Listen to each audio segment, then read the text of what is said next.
जन्माद्यस्य यतोऽन्वयादितरतश्चार्थेष्वभिज्ञस्वराट् तेने ब्रह्महृदाय आदिकवये मुह्यन्ति यत्सूरयः तेजो वारिमृदां यथा विनिमयो यत्र त्रिसर्गो मृषा धाम्ना स्वेन सदा निरस्तकुहकं सत्यं परं धीमहि निगमकल्पतरोर्गलितं फलं शुकमुखादमृतद्रवसंयुतं पिबत भागवतं रसमालयं मुहुरहो रसिका भुवि भावुकाः। तस्मिन् स्वाश्रमे व्यासो बदरीषण्डमण्डिते आसीनोप उपस्पृश्य प्रणिदध्यो मनस्वयं भक्तियोगेन मनसि सम्यक् प्रणिहिते मले अपश्यत्पुरुषं पूर्वं मायां च ततपाश्रयां यया सम्मोहितो जीवः आत्मानं त्रिगुणात्मकं परोऽपि मनुते नर्थं तत्कृतं चाभिपद्यते अनर्थोपशमं साक्षात् भक्तियोगमधोक्षजे लोकस्याजानतो विद्वाने चक्रे सात्वतसंहितां यस्यां वै श्रूयमाणायां कृष्णे परमपूरुषे भक्तिरुत्पद्यते पुंसः शोकमोहभयापः ससंहितां भागवतीं कृत्वानुक्रम्य चात्मजं शुकमध्यापयामास निवृत्तिनिरतं मुनिः। शौनक उवाच स वै निवृत्तिनिरतः सर्वत्रोपेक्षको मुनिः कस्य वा बृहतीमेतामात्मारामः समभ्यसत्।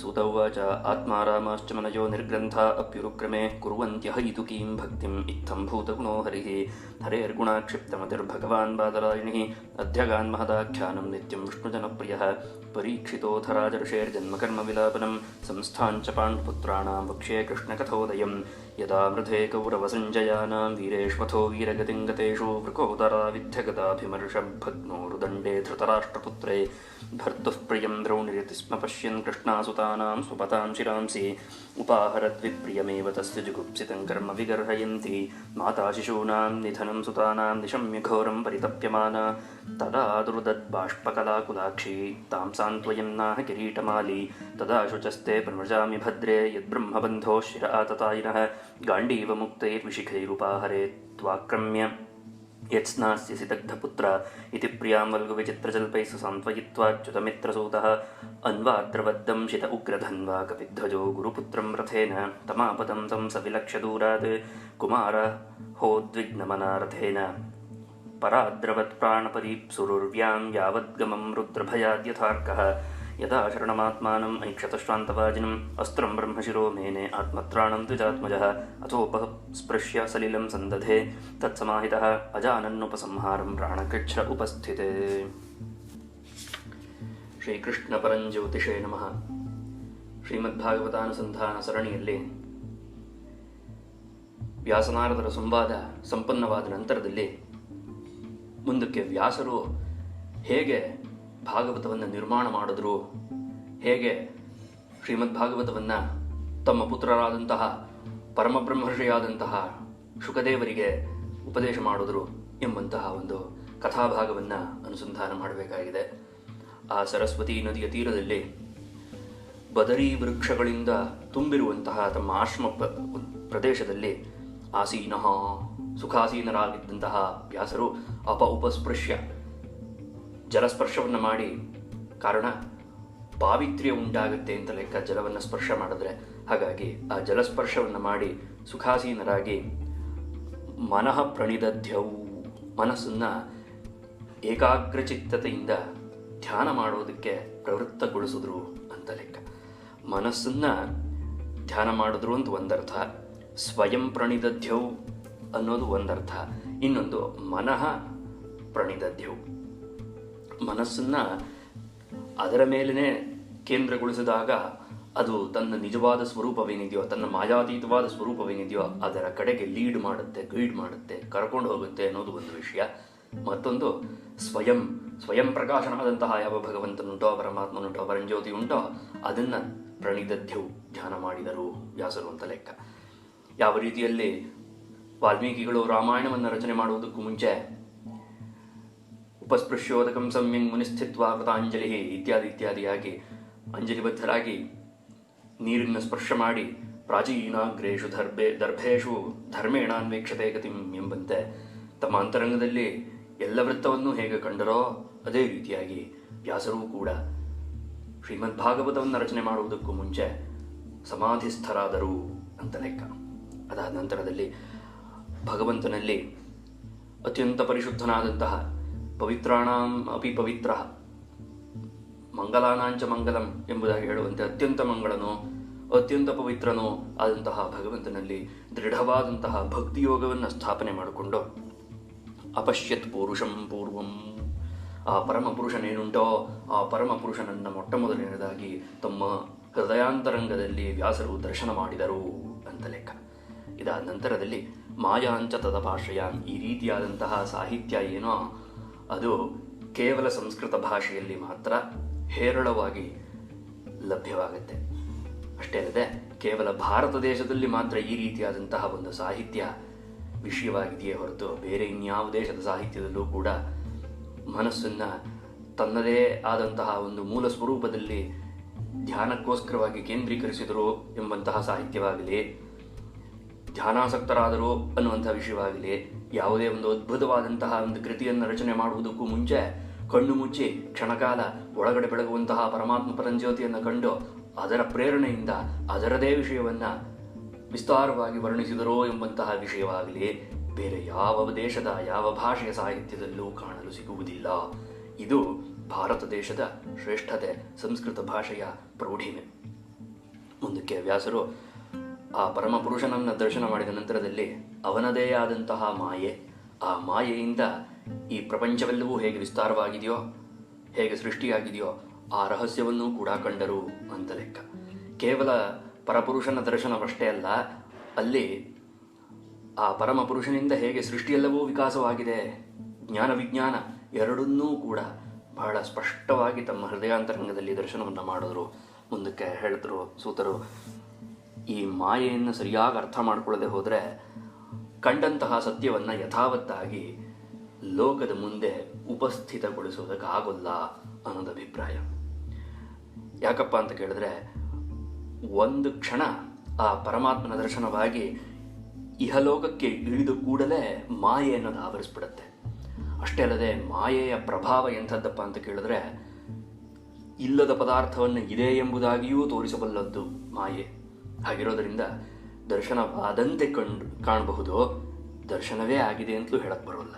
ಈ ರೀತಿಯಾಗಲ್ಲ ಅನೇಕಾನೇಕ ರಹಸ್ಯಗಳು ಇರೋದರಿಂದ ಈ ಪ್ರಕೃತಿ ಪುರುಷ ವಿವೇಕ ಅನ್ನೋಂಥದ್ದು ಏನಿದೆಯೋ ಅದು ಬಹಳ ಮುಖ್ಯ. ಅದೇ ಸಾಂಖ್ಯದ ತುಟ್ಟ ತುದಿಯ ಗುರಿ. ಪುರುಷನು ಯಥಾ ಪುರುಷ ಪ್ರಕೃತೇ ಭಿನ್ನ, ಪುರುಷನು ಪ್ರಕೃತಿಯಿಂದ ಸರ್ವಥಾ ಭಿನ್ನ ಎಂಬಂತಹ ವಿಷಯ ದೃಢವಾಗಿ ಬುದ್ಧಿಯಲ್ಲಿ ಉಪಸ್ಥಿತವಾಗಬೇಕು. ಇಲ್ಲ ಅಂತಂದರೆ ಪುರುಷನೂ ಒಂದೇ ಪ್ರಕೃತಿಯೂ ಒಂದೇ ಎಂಬಂತಹ ಭೇದ ಇಲ್ಲದೇ ಅದರಲ್ಲಿ ಇರುವಂತಹ ಅಭೇದ ಒಂದು ವೇಳೆ ತೋರ್ತಾ ಇದೆ ನಮಗೆ ಅಂತಾದರೆ ಆಗ ಅದೇ ಅವಿವೇಕಕ್ಕೆ ಕಾರಣವಾಗುತ್ತೆ. ಹಾಗಾಗಿ ಹೇಳಿದ್ರು, ಪರೋಪಿ ಮನುತೇನರ್ಥಂ ತತ್ಕೃತಂಚ ಅಭಿಬದ್ಯತೆ.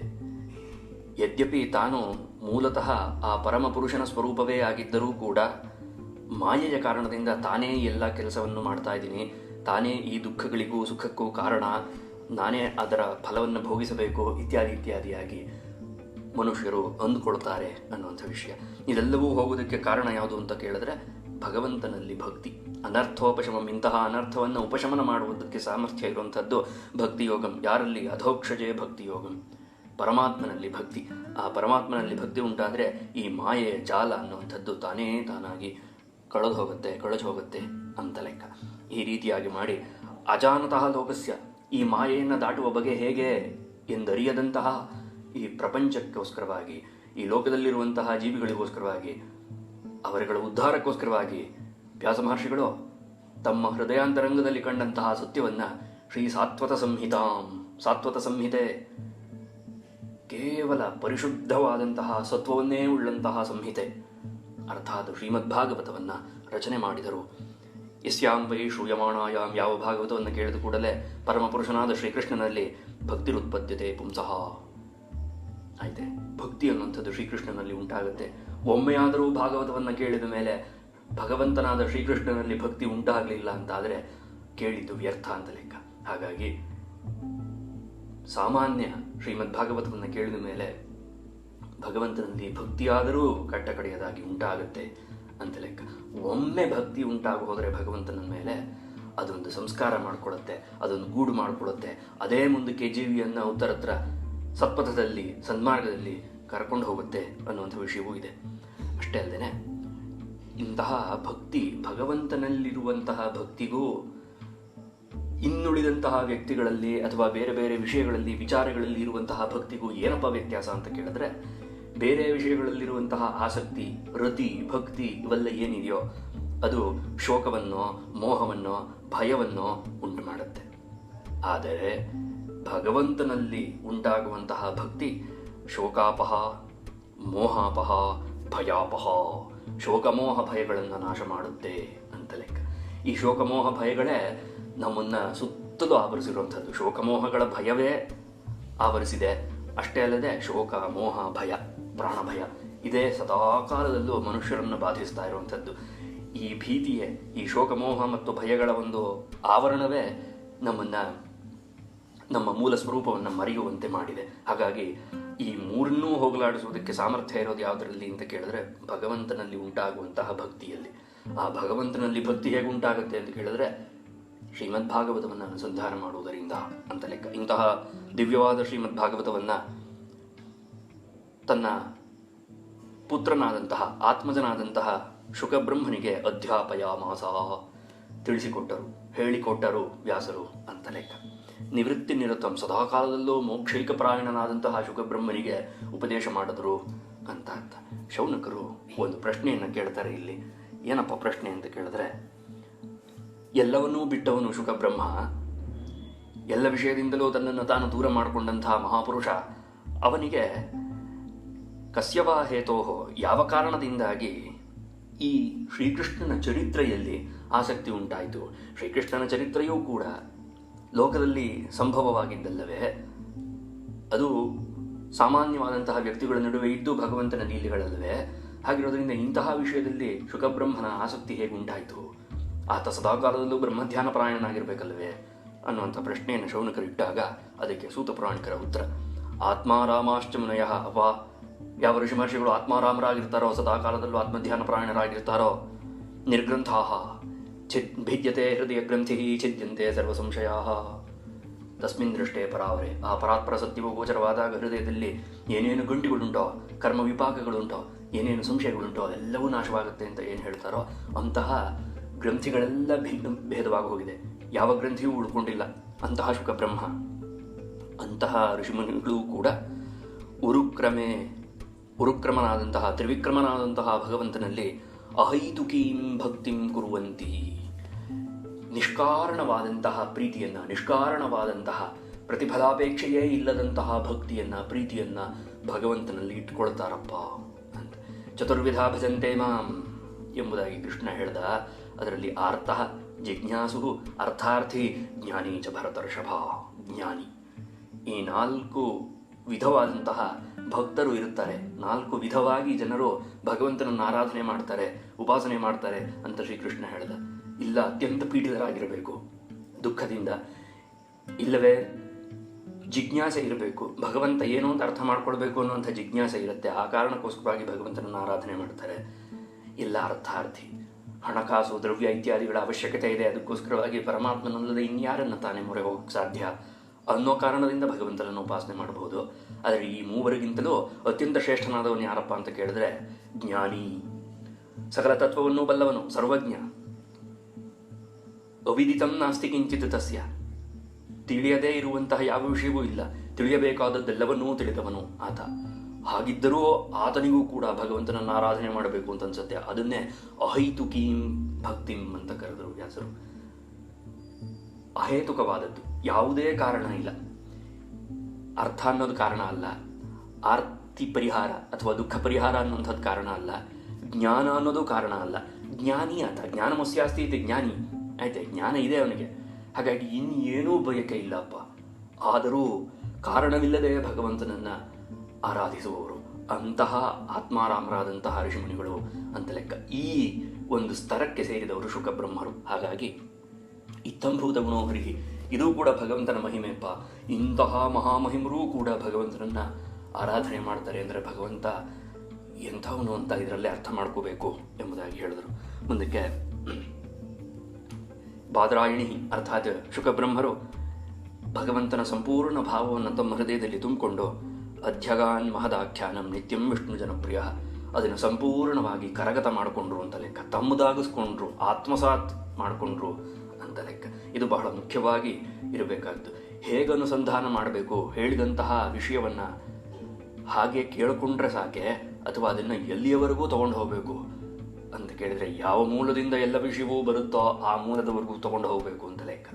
ಆತ್ಮ ಬುದ್ಧ್ಯಾಸಮೇತ್ಯರ್ಥಾನ್ ಮನೋಯುಂಕ್ತೆ ವಿವಕ್ಷಯ ಮನಃ ಕಾಯಾಗ್ನಿಮಾಹಂತಿ ಸಪ್ರೇರಯಿತಿ ಮಾರುತಂ ಮಾರುತಸ್ಥೂರಸಿ ಚರನ್ ಮಂದ್ರಂ ಜನಯತಿ ಸ್ವರಂ. ಹೀಗೆ ಶಬ್ದ ಅನ್ನೋದು ಉತ್ಪತ್ತಿಯಾಗತ್ತೆ. ಆದ್ದರಿಂದ ಶ್ರುತಂ ಶಬ್ದಂ ಕುತ್ರ ಉನ್ನೇಯಂ, ಕೇಳಿದಂತಹ ಶಬ್ದವನ್ನು ಎಲ್ಲಿಯವರೆಗೂ ಕರ್ಕೊಂಡು ಹೋಗಬೇಕು, ಎಲ್ಲಿಯವರೆಗೂ ತಗೊಂಡು ಹೋಗಬೇಕು, ಅಥವಾ ಆ ಶಬ್ದದ ಮುಖಾಂತರ ಎಲ್ಲಿಯವರೆಗೂ ಹೋಗಬೇಕಪ್ಪ ಅಂತ ಕೇಳಿದರೆ, ಎಲ್ಲಿಂದ ಶುರುವಾಯಿತು ಅಲ್ಲಿವರೆಗೂ ಹೋಗಬೇಕಪ್ಪ ಅಂತ ಲೆಕ್ಕ. ಎಲ್ಲಿಂದ ಶುರುವಾಯಿತು? ಆತ್ಮ ಬುದ್ಧ್ಯಾಸಮೇತ್ಯರ್ಥಾನಿ, ಆ ಪರಮಾತ್ಮನೇನುಂಟೋ, ಈಶ್ವರ ಸರ್ವಭೂತಾನಾಂ ಹೃದ್ದೇಶೇ ಅರ್ಜುನ ತಿಷ್ಠತಿ ಭ್ರಾಮಯಂ ಸರ್ವಭೂತಾನಿ ಯಂತ್ರಾರೂಢಾನಿ ಮಾಯಯ ಎಂಬುದಾಗಿ ಹೇಳದಂಗೆ, ಹೃದಯದಲ್ಲಿರುವಂತಹ ಅಂಗುಷ್ಠ ಮಾತ್ರ ಪುರುಷ, ಆ ಪರಮಪುರುಷನೇನುಂಟೋ ಆ ಮೂಲದವರೆಗೆ ಶಬ್ದವು ಹೋಗಬೇಕು, ಆ ಮೂಲದವರೆಗೆ ಶಬ್ದವು ತಲುಪಬೇಕು, ಅಲ್ಲಿಯವರೆಗೂ ತಲುಪುವುದಕ್ಕೆ ಶಬ್ದವೇ ಸಾಧನವಾಗುತ್ತೆ ಅಂತ ಲೆಕ್ಕ.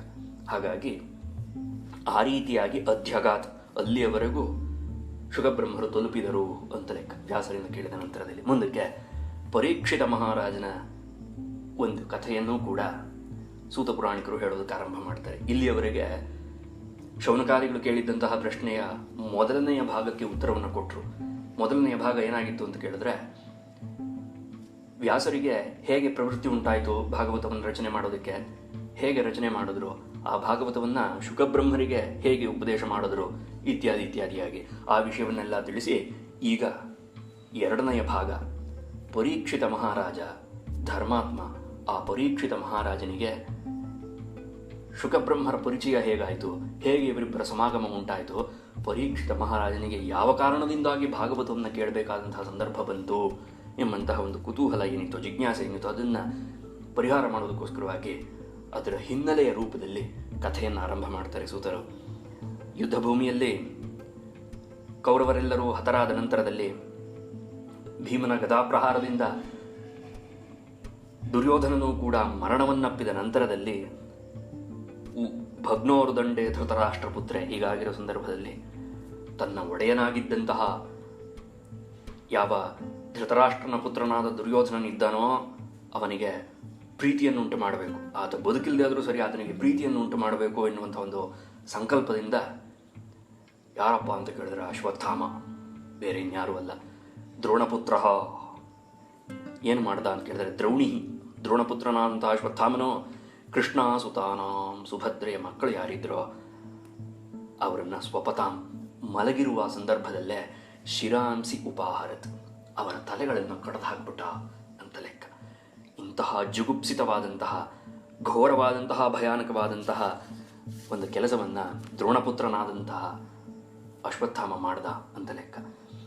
ತನ್ನ ಮಕ್ಕಳನ್ನು ಕಳ್ಕೊಂಡು ಆಕೆ ಬಹಳ ರೋದನೆ ಮಾಡಿದ್ಲಂತೆ. ಇದನ್ನು ಕೇಳಿ ಕಿರೀಟಮಾಲಿ ಅರ್ಜುನ ಆಕೆಯನ್ನು ಸಾಂತ್ವನಗೊಳಿಸಿ ಒಂದು ಮಾತನ್ನು ಹೇಳ್ತಾನೆ, ನಿನ್ನ ಕಣ್ಣೀರನ್ನು ನಾನು ಒರೆಸ್ತೇನೆ. ಆ ಬ್ರಹ್ಮಬಂಧು ಯಾರಿದನೋ, ಇಲ್ಲಿ ಸಂಸ್ಕೃತದ ಬುಯ್ಗುಳ ಪದ ಬ್ರಹ್ಮಬಂಧು ಅನ್ನುವಂಥದ್ದು. ಹಾಗಾಗಿ ಬ್ರಹ್ಮಬಂಧು ಅಂತಂದರೆ ಬ್ರಾಹ್ಮಣಾಧಮ ಅಂತ ಲೆಕ್ಕ.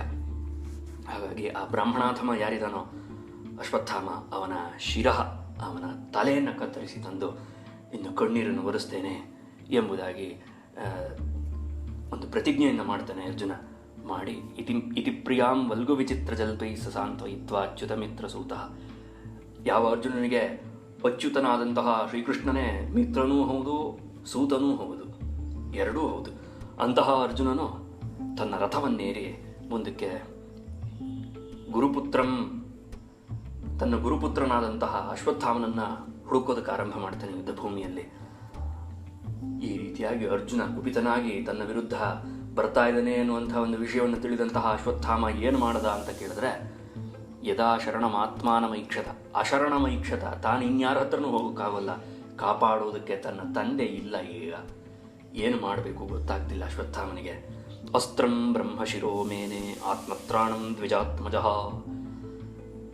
ಬ್ರಹ್ಮಶಿರಸ್ಸು ಎಂಬಂತಹ ಒಂದು ದಿವ್ಯಾಸ್ತ್ರವನ್ನು ಬಿಟ್ಟು ಬೇರೆ ಇನ್ಯಾವ ಉಪಾಯವೂ ಇಲ್ಲ ತನ್ನನ್ನು ತಾನು ರಕ್ಷಣೆ ಮಾಡಿಕೊಳ್ಳೋದಕ್ಕೆ ಎಂಬುದಾಗಿ ಅಶ್ವತ್ಥಾಮ ತೀರ್ಮಾನ ಮಾಡಿ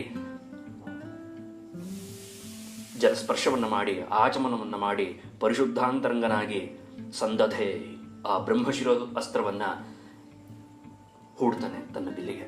ಅಜಾನನ್ ಉಪಸಂಹಾರಂ. ಒಂದೇ ಒಂದು ಕೊರತೆ ಅಶ್ವತ್ಥಾಮನಲ್ಲಿ, ಏನಪ್ಪ ಅಂತ ಹೇಳಿದ್ರೆ ಆ ಬ್ರಹ್ಮಶಿರಸ್ಸು ಎಂಬಂತಹ ಅಸ್ತ್ರವನ್ನು ಹೇಗೆ ಉಪಸಂಹಾರ ಮಾಡಬೇಕು ಅನ್ನುವಂಥ ಅರಿವಿಲ್ಲ ಆತನಿಗೆ.